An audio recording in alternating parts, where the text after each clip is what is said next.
आज past continuous tense के बारे में सिखाएंगे। जैसा कि कल मैंने आपको पास्ट इंडेफिनिट के बारे में बताया था और पास्ट इंडेफिनिट कैसे बनाते हैं, उसके बाद अब स्टार्ट होता है पास्ट कंटिन्यूअस टेंस, है ना।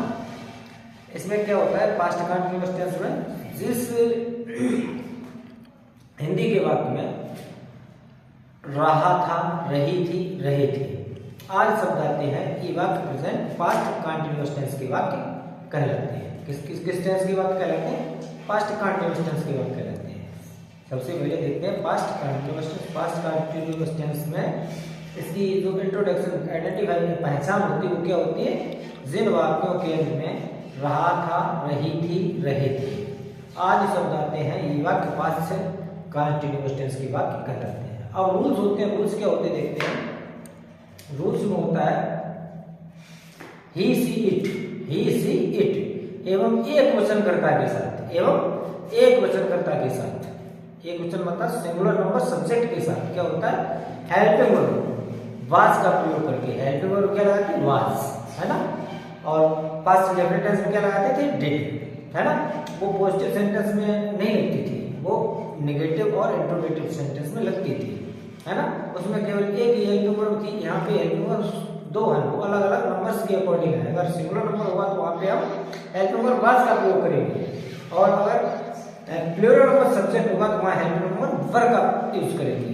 उसके बाद क्या करते हैं? हेल्पिंग वर्ब वाज या वर अकॉर्डिंग टू सब्जेक्ट, कर्ता के अनुसार वाज या वर लगाकर उसके मेन वर्ब जो होती है उसमें आईएनजी लगाते हैं, है ना। आईएनजी लगा करके ऑब्जेक्ट लिख देते हैं। उसके बाद अदर जो भी सेंटेंस में दिया गया होता है उसको लगा करके फुल स्टॉप लगा देते हैं, यही ना। उसके बाद आता है पास्ट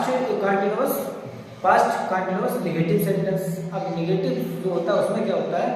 नेगेटिव वो सेम प्रोसेस है जैसे कि अभी मैंने पॉजिटिव सेंटेंस के बारे में बताया, सेम प्रोसेस है, कुछ नहीं है उसमें। वाज के बाद नॉट का प्रयोग करते हैं, वाज या वर के आफ्टर नॉट का यूज करते हैं, और मैन वर्ब से पहले यानी हेल्पिंग वर्ब के बाद और मैन वर्ब के पहले नॉट का यूज करते हैं। ये सेंटेंस नेगेटिव है तो, अदरवाइज वो सेम प्रोसेस है ना।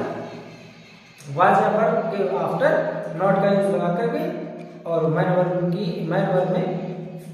फर्स्ट फॉर्म में आईएनजी लगा करके ऑब्जेक्ट लिख देते हैं। ऑब्जेक्ट के बाद क्या करते हैं? जो अदर्स दिया होता है वो वाक्य में लिख देते हैं, है ना।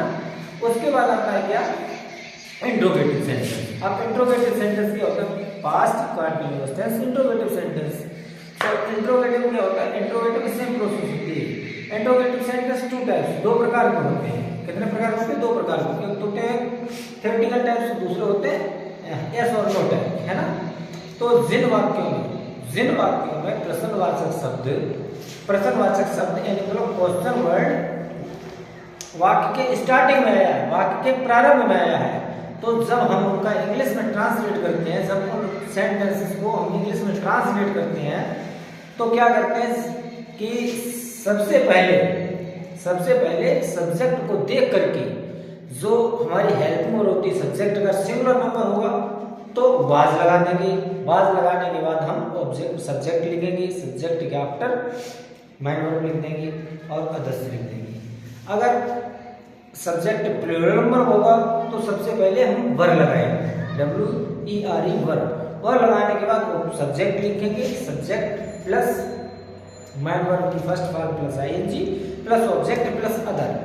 और इनकी प्रमुख क्या इनमें फिर दूसरे प्रकार होते हैं। दूसरे प्रकार सेंटेंस कैसे होते हैं? जिन वाक्यों में प्रश्नवाचक शब्द क्वेश्चन वर्ड वाक्य के मिडिल में आया हो, प्रश्नवाचक शब्द अगर वाक्य के बीच में आया है तो सबसे पहले हम उस प्रश्नवाचक शब्द उस क्वेश्चन वर्ड की इंग्लिश लिखते हैं, है ना। क्वेश्चन वर्ड की इंग्लिश लिखने के बाद हम ये देखते हैं कि हमारा एक सेंटेंस है, इसमें सब्जेक्ट सिंगुलर नंबर है या प्लूरल नंबर है। अगर हमारा सब्जेक्ट सिंगुलर नंबर होता है तो हम क्या करते हैं? वहाँ पे क्वेश्चन वर्ड लिखने के बाद वाज लगाते हैं, और वाज लगाने के बाद सब्जेक्ट लिखते हैं, है ना। और सब्जेक्ट लिखने के बाद सब्जेक्ट लिखने के बाद मैन वर्ब की फर्स्ट वर्ब प्लस आईएनजी लगाते हैं। आफ्टर उसके बाद अदर वर्ड्स जो भी होते हैं वो लिख देते हैं। ऑब्जेक्ट लिखने के बाद अदर वर्ड्स लिख देते हैं, है ना। अंत में क्वेश्चन मार्क लगा देते हैं।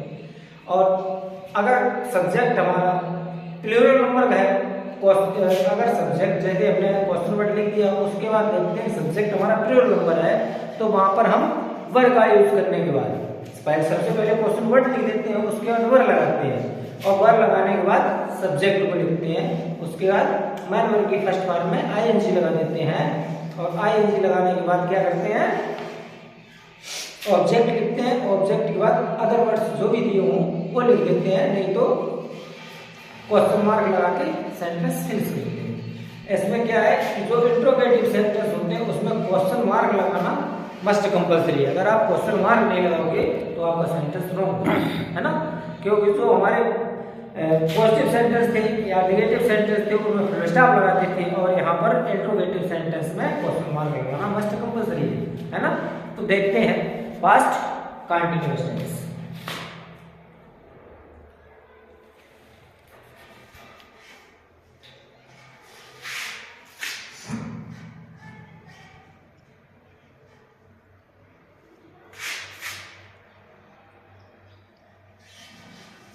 Past continuous tense. अब पास्ट कंटिन्यूअस टेंस का मतलब क्या होता है? पास्ट मतलब तो आप जानते हो, पास्ट मतलब होता है गुजरा हुआ समय। पास्ट मतलब क्या होता है? गुजरा हुआ समय, जो समय बीत चुका है। अब पास्ट कंटिन्यूअस, अब कंटिन्यूअस मतलब क्या होता है कि भूतकाल में जो कार्य निरंतर लगातार जारी रहा था, चल रहा था, तो जो कार्य चल रहा था वह भूतकाल में कार्य निरंतर चल रहा था, उसके बारे में यहाँ पे वर्णन करते हैं। तो सबसे पहले क्या होता है? पहचान। क्या होता है? पहचान।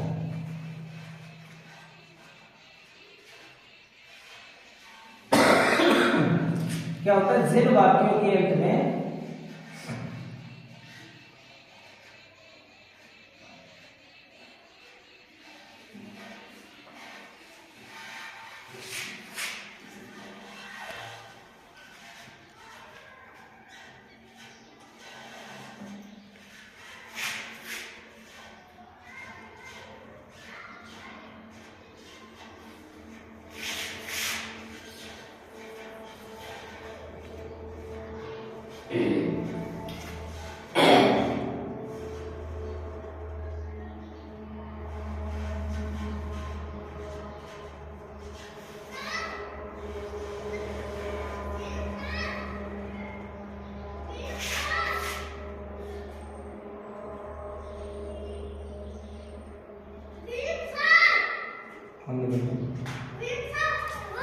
इस प्रकार के वाक्य पास्ट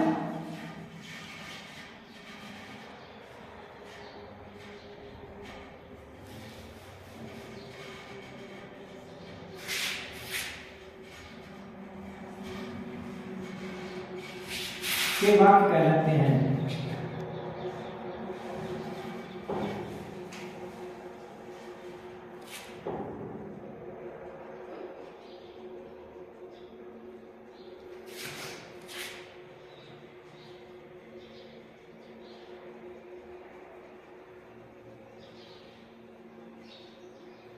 देखते हैं, ये तो इसकी क्या होगी? पहचान होगी, है ना। अब पहचान के बाद क्या करते हैं? इस सेंटेंस को बनाएंगे, तब कैसे बनाएंगे देखते हैं आगे।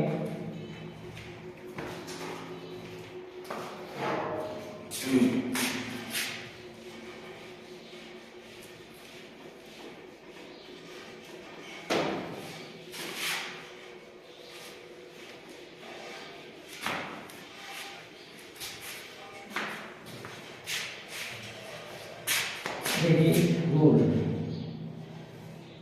रूल नंबर 1 देखते हैं। ही सी इट एवं एक वचन करता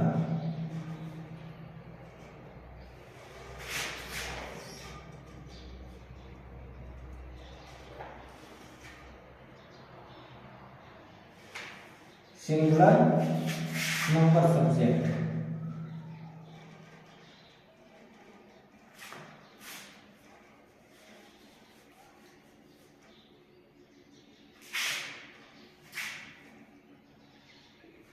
के साथ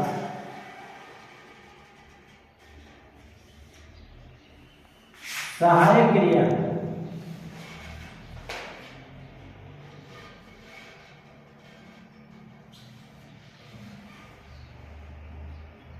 सहायक क्रिया क्वेश्चन में हेल्पिंग वर्ब,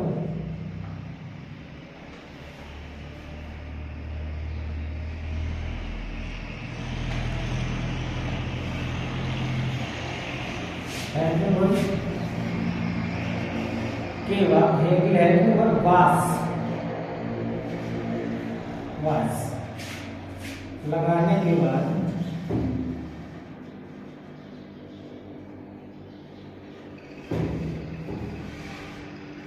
मुख्य क्रिया,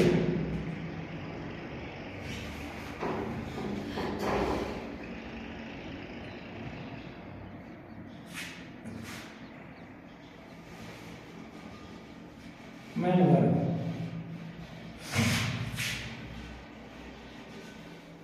की first form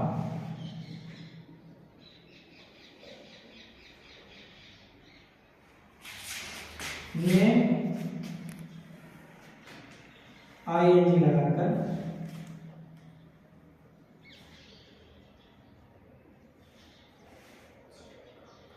object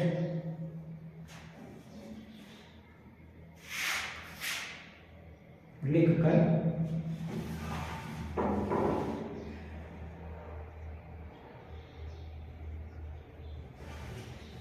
other word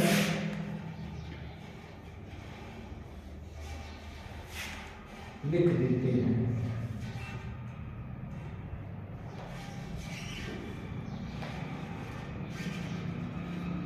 लिख देते हैं। ओके, देखते हैं।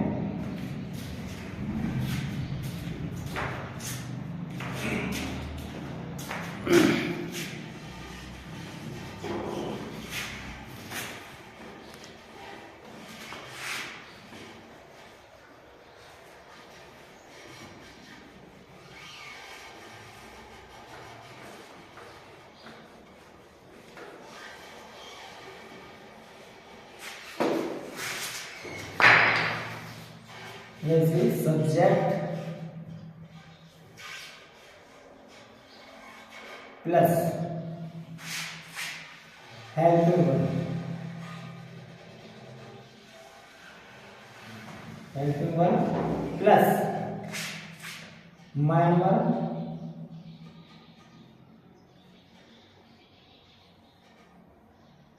Plus ING plus object plus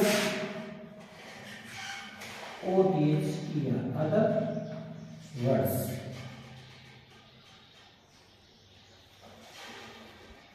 और अंत में क्या करते हैं, फुल स्टॉप लगाते हैं, है ना। ये तो इसका रूल्स हो गया। अब रूल्स नंबर सेकंड देखते हैं। रूल नंबर सेकंड, आई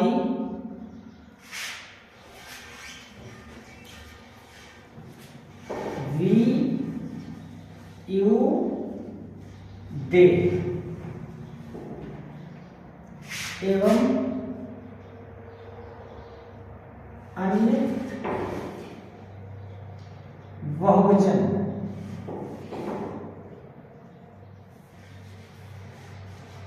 कर्ताओं के साथ, बहुवचन कर्ता के साथ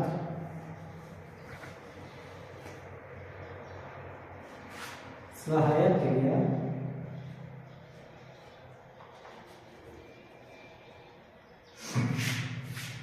क्रिया वर्ग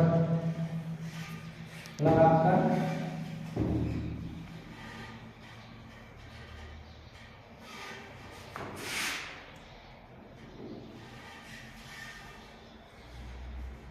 मुख्य क्रिया की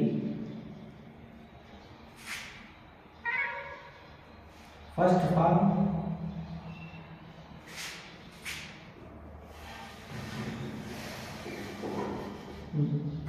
plus ING plus object plus other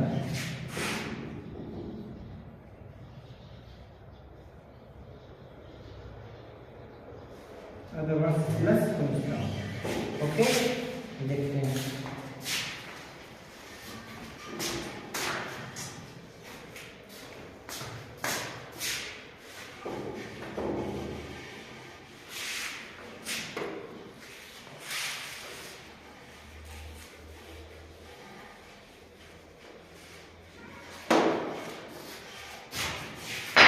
अब देखते हैं क्या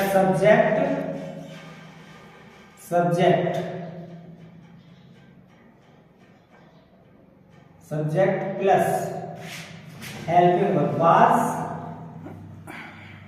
या were plus main verb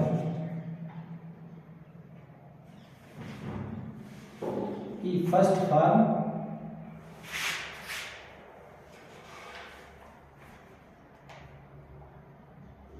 man verb की first form plus ING plus object plus other plus full stop.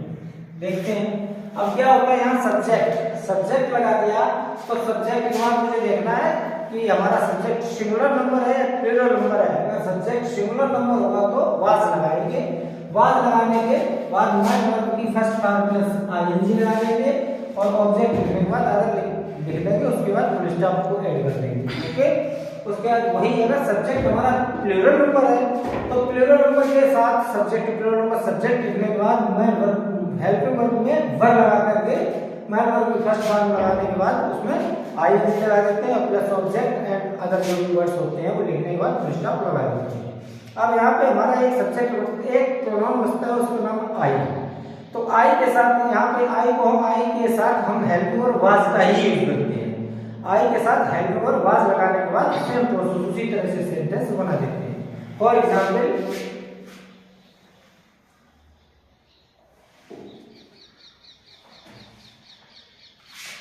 मैं बाजार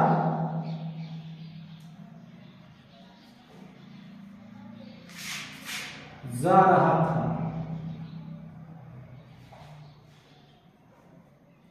तो क्या हो जाएगा I was going to market full stop, है ना, लगा दिया। उसके बाद दूसरा सेंटेंस लिखते हैं, देखते हैं दूसरा सेंटेंस।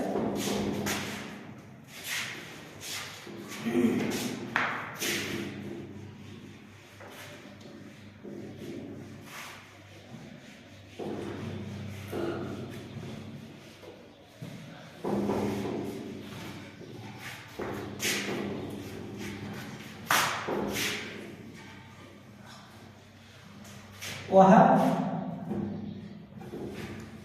गीत गा रही थी।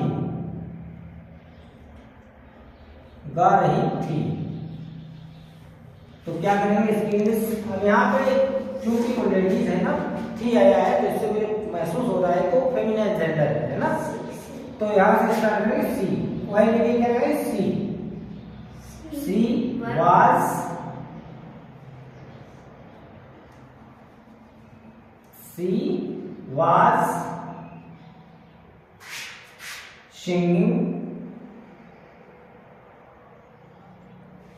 singing the song.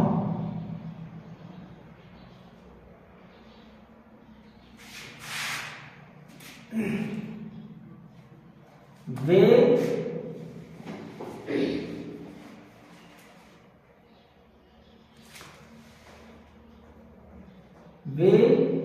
किताब पढ़ रहे थे।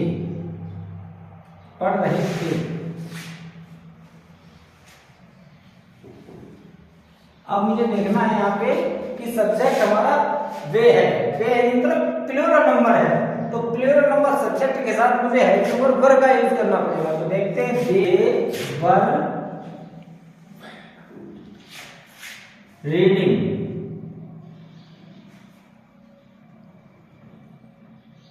द बुक, फुल स्टॉप हो गया। लड़के फुटबॉल खेल रहे थे,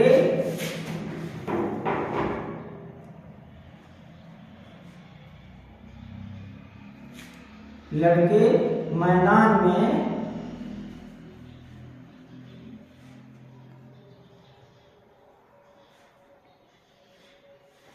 फुटबॉल खेल रहे थे।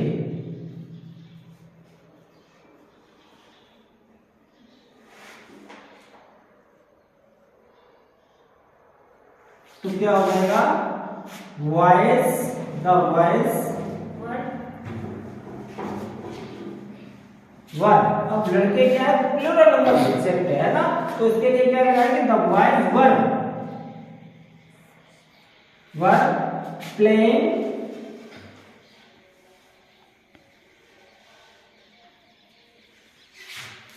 द फुटबॉल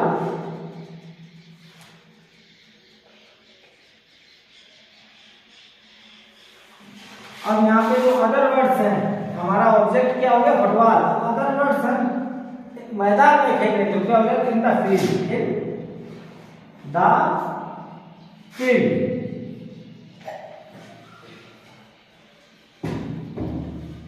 ओके, इतना आप लोग समझ गए, समझ गए? यस। फिर देखते हैं अब उसके बाद यूनिट स्टार्ट करते हैं, वो स्टार्ट करते देखेंगे।